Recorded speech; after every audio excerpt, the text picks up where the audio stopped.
Có một điều rất lạ, nhiều người đàn ông chỉ muốn quay lại với vợ cũ khi người phụ nữ đó đã có một người đàn ông khác. Không phải vì yêu nhiều hơn, mà vì không chấp nhận được việc mình bị thay thế. Hôm nay tôi muốn kể cho các bạn nghe một câu chuyện xảy ra ở Mỹ.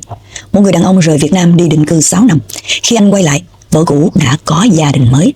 Nhưng điều khiến anh đau nhất không phải là chuyện đó, mà là một câu nói của chính đứa con trai của mình. Bà ơi, chú ấy mới là người đưa con đi học mỗi ngày. Và từ khoảnh khắc đó, người đàn ông ấy bắt đầu làm một việc rất nguy hiểm. Anh muốn giành lại gia đình đã mất.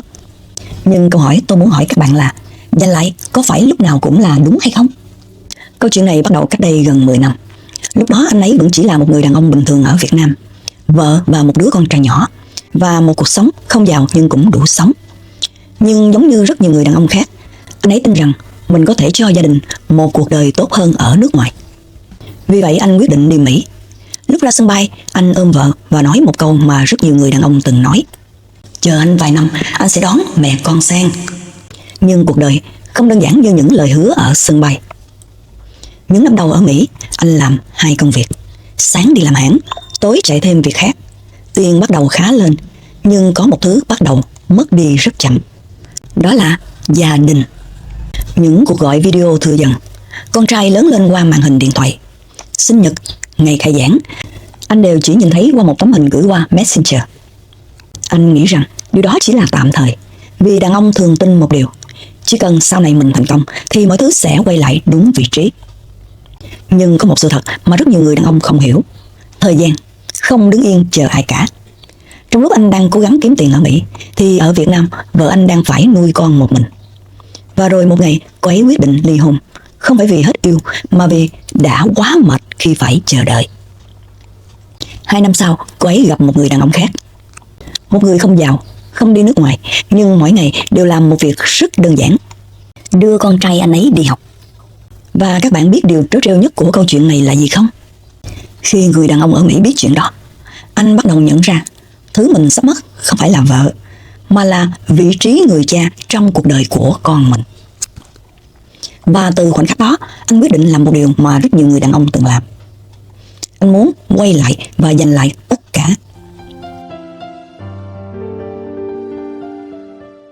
Nhưng các bạn biết không, có những thứ trong cuộc đời khi đã rời khỏi tay mình, không phải cứ quay lại là lấy lại được. 6 năm sau ngày rời Việt Nam, người đàn ông đó cuối cùng cũng có tất cả những thứ anh từng mơ. Một căn nhà nhỏ ở Cali, một chiếc xe đủ tốt để không phải lo mỗi lần sửa chữa, một công việc ổn định. Nói cách khác, anh đã đạt được điều mà ngày xưa anh nghĩ rằng chỉ cần có nó, gia đình sẽ tự nhiên hạnh phúc trở lại. Nhưng cuộc đời không vận hành theo cách đó. Một buổi tối sau khi đi làm về, anh mở điện thoại và nhìn thấy một tấm hình trên Facebook của vợ cũ. Trong bức hình đó có 3 người: cô ấy, con trai của anh và một người đàn ông khác. Không có gì đặc biệt, chỉ là một bữa ăn tối bình thường, một cái bánh sinh nhật nhỏ và dòng chữ gia đình. Lúc đó người đàn ông ở Mỹ mới hiểu một điều: trong 6 năm qua, cuộc sống của anh vẫn đứng yên một chỗ, nhưng cuộc sống của họ đã đi tiếp rất xa. Điều khiến anh khó chịu nhất không phải là việc vợ cũ có người khác, mà là một chi tiết rất nhỏ. Trong tấm hình đó, con trai của anh đang ngồi sát người đàn ông kia, và đứa bé cười rất tự nhiên, không hề có khoảng cách, không hề có sự ngượng ngùng. Giống như đó đã là điều quen thuộc từ lâu. Bạn biết không, đàn ông có một cảm giác rất khó chịu. Đó là khi bạn nhận ra có một người đàn ông khác đang sống cuộc đời lẽ ra phải là của bạn. Người đàn ông ở Mỹ bắt đầu làm một việc. Anh gọi điện về Việt Nam thường xuyên hơn. Anh gửi tiền nhiều hơn. Anh mua cho con điện thoại mới, quần áo mới, đồ chơi mới. Anh nghĩ rằng mình chỉ cần bù đắp đủ nhiều thì khoảng cách 6 năm đó sẽ biến mất. Nhưng có một sự thật mà rất nhiều người đàn ông nhận ra quá muộn: trẻ con không đo tình cảm bằng tiền, chúng đo bằng thời gian. Một ngày nọ, anh gọi video cho con trai. Sau vài phút nói chuyện, anh hỏi một câu rất bình thường: con đang ở đâu vậy? Đứa bé trả lời rất tự nhiên: con đang đi ăn với ba. Người đàn ông ở Mỹ im lặng vài giây. Anh hỏi lại: ba nào? Và đứa trẻ nói một câu mà sau này anh kể lại rằng đó là khoảnh khắc khiến anh không ngủ được cả đêm. Đứa bé nói: ba ở đây, còn ba ở Mỹ mà.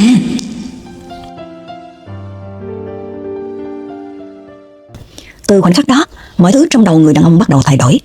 Anh không còn nghĩ đơn giản rằng mình chỉ cần quay về là mọi thứ sẽ như cũ. Anh bắt đầu nhận ra một điều đáng sợ hơn. Có thể một người đàn ông khác đã thay thế vị trí của anh trong cuộc đời của con trai mình. Và từ đây một ý nghĩ bắt đầu xuất hiện. Ban đầu rất nhỏ, sau đó càng lúc càng lớn.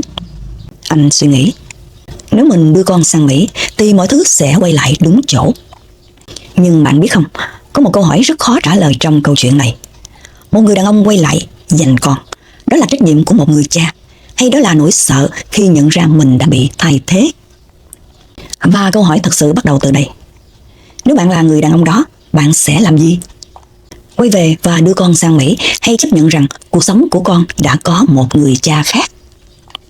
Sau đêm hôm đó, người đàn ông ở Mỹ gần như không ngủ. Một câu nói của con trai cứ lặp lại trong đầu của anh. Ba ở đây, còn ba ở Mỹ mà. Chỉ một câu nói rất ngây thơ, nhưng đối với một người đàn ông, nó giống như là một lời nhắc nhở rằng trong cuộc đời của con mình đã xuất hiện một người cha khác. Vài tuần sau, anh đặt vé máy bay về Việt Nam. Không báo trước, không nói với ai, chỉ đơn giản là anh muốn nhìn tận mắt. Anh muốn biết người đàn ông kia là ai. Khi máy bay hạ cánh, anh vẫn nghĩ rằng mình chỉ cần xuất hiện thì mọi thứ sẽ thay đổi.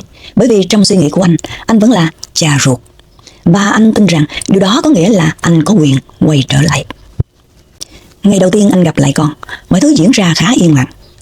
Đứa bé nhìn anh không xa lạ, nhưng cũng không thân thuộc, giống như đang nhìn một người quen cũ, không phải là người đã từng ở bên mỗi ngày.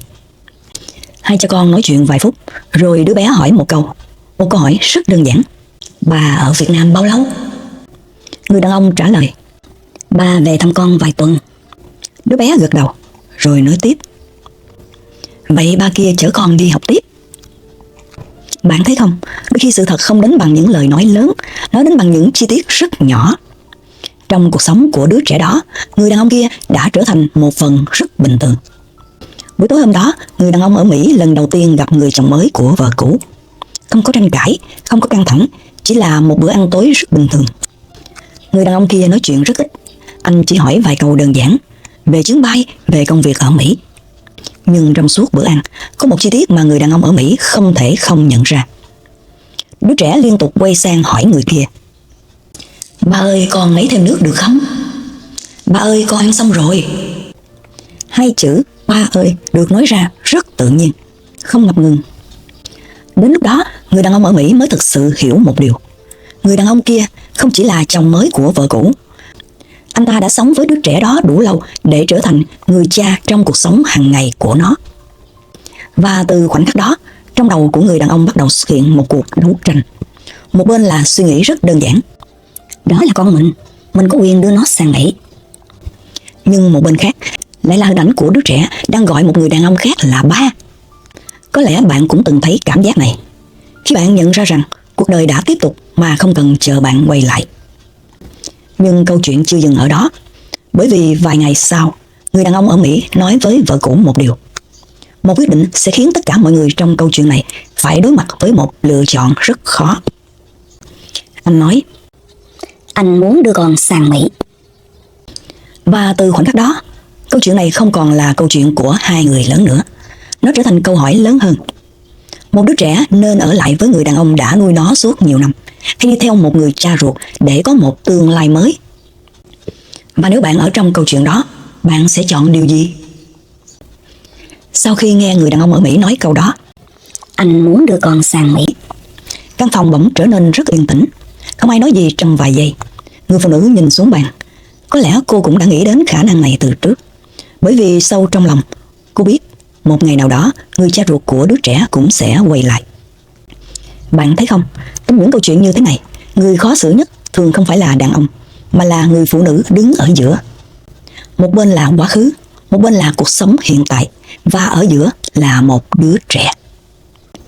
Người phụ nữ hỏi anh một câu, anh muốn đưa con sang Mỹ vì tương lai của nó, hay vì anh không chấp nhận việc mình đã mất nó? Câu hỏi đó khiến người đàn ông im lặng, bởi vì đôi khi chúng ta cũng không chắc lý do thật sự của mình là gì. Một lúc sau anh nói, rất chậm, anh chỉ muốn con có một cuộc sống tốt hơn. Đó là câu trả lời mà rất nhiều người đàn ông sẽ nói. Nhưng bạn biết không, có một điều mà phụ nữ thường hiểu rõ hơn. Một đứa trẻ cần tương lai tốt, nhưng nó cũng cần một cuộc sống ổn định. Người phụ nữ nhìn anh, rồi cô nói một điều mà có lẽ anh không ngờ tới. Cô nói, nếu con muốn đi, em sẽ không ngăn cản. Người đàn ông ở Mỹ hơi bất ngờ. Anh tưởng rằng cô sẽ phản đối. Nhưng cô nói tiếp, nhưng trước khi quyết định, anh phải hỏi con một câu. Anh phải hỏi nó muốn sống với ai? Bạn thấy không, người lớn thường nghĩ rằng chúng ta có quyền quyết định cuộc đời của trẻ con. Nhưng đôi khi đứa trẻ mới là người hiểu rõ nhất ai thật sự ở bên nó. Ngày hôm sau, cả ba người lớn ngồi lại với đứa bé. Không khí rất yên lặng. Người cha ở Mỹ nói trước. Anh giải thích rằng ở Mỹ có trường học tốt, có công viên lớn, cuộc sống thoải mái. Anh nói với con rằng nếu con sang Mỹ, ba sẽ lo cho con mọi thứ. Đứa trẻ nghe rất chăm chú. Nó không nói gì ngay. Nó chỉ hỏi một câu. Một câu rất đơn giản. Con đi rồi, ba kia ở nhà một mình à? Câu hỏi đó làm cả căn phòng im lặng. Người đàn ông ở Mỹ lúc đó mới nhận ra một điều. Trong suy nghĩ của đứa trẻ đã có hai người cha. Một người sinh ra nó, một người nuôi nó lớn. Và khoảnh khắc đó có lẽ là lần đầu tiên mà anh thực sự hiểu rằng tình cảm của một đứa trẻ không phải là thứ có thể giành lại chỉ bằng quyền làm cha. Bạn biết điều khó nhất trong cuộc đời đàn ông là gì không? Không phải là thất bại, không phải là mất tiền, mà là chấp nhận rằng có những thứ mình đã bỏ lỡ không thể quay lại từ đầu. Nhưng câu chuyện này vẫn chưa kết thúc, bởi vì quyết định cuối cùng không chỉ nằm ở người cha, cũng không chỉ nằm ở người mẹ, mà nằm ở chính đứa trẻ. Và điều mà nó nói sau đó là điều khiến tất cả mọi người trong căn phòng đó phải suy nghĩ lại về ý nghĩa thực sự của hai chữ gia đình. Sau câu hỏi đó, căn phòng im lặng rất lâu, không ai nói gì.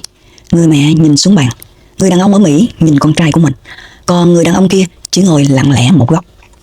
Đứa trẻ suy nghĩ một lúc, rồi nó nói, không phải nói với mẹ, cũng không phải nói với người đàn ông kia, mà nhìn thẳng vào người cha ở Mỹ.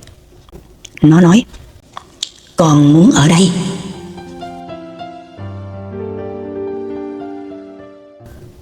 Không phải vì nước Mỹ không tốt, không phải vì nó không thương ba ruột, chỉ đơn giản là vì đây là nơi nó đã quen thuộc. Đây là nơi mà mỗi buổi sáng có người chở nó đi học, mỗi buổi tối có người hỏi nó làm bài chưa, mỗi lần nó bệnh có người thức bên cạnh. Bạn thấy không, đôi khi trẻ con không suy nghĩ nhiều như người lớn. Chúng không nghĩ đến tương lai xa vời, chúng chỉ biết một điều rất đơn giản, ai ở bên mình mỗi ngày. Người đàn ông ở Mỹ lúc đó không nói gì. Anh chỉ gật đầu. Có lẽ trong khoảnh khắc đó, anh hiểu ra một điều, rằng trong 6 năm qua, không phải anh mất vợ, mà là anh đã bỏ lỡ tuổi thơ của con mình. Có những thứ trong cuộc đời khi đã đi qua không có cách nào quay lại. Không phải vì người khác cướp mất, mà vì chính mình đã không ở đó đúng lúc. Trước khi rời Việt Nam, người đàn ông ở Mỹ nói với con trai một câu rất nhẹ. Bà vẫn là ba của con. Đứa bé gật đầu, rồi nó nói lại một câu rất bình thường. Con biết. Bạn thấy không, gia đình đôi khi không phải là một vị trí mà chỉ một người có thể giữ. Trong cuộc đời của một đứa trẻ, có thể có nhiều người đàn ông quan trọng, người sinh ra nó và người đã ở bên nó lớn lên. Có lẽ điều bản lĩnh nhất của một người đàn ông không phải là giành lại tất cả, mà là biết lúc nào nên lùi lại để những người mình yêu được bình yên. Nhưng tôi muốn hỏi bạn một câu, nếu bạn là người đàn ông trong câu chuyện, bạn sẽ làm gì? Bạn sẽ đưa con sang Mỹ để cho nó có một tương lai tốt hơn, hay bạn để con ở lại với người đàn ông đã nuôi nó suốt nhiều năm? Theo bạn, ai mới là người cha thật sự trong câu chuyện này? Người sinh ra đứa trẻ hay người ở bên nó mỗi ngày? Tôi rất muốn nghe suy nghĩ của bạn. Hãy để lại bình luận bên dưới. Có thể góc nhìn của bạn sẽ giúp cho một người đàn ông nào đó hiểu rõ hơn về hai chữ gia đình. Cảm ơn bạn đã ở lại. Chào bạn.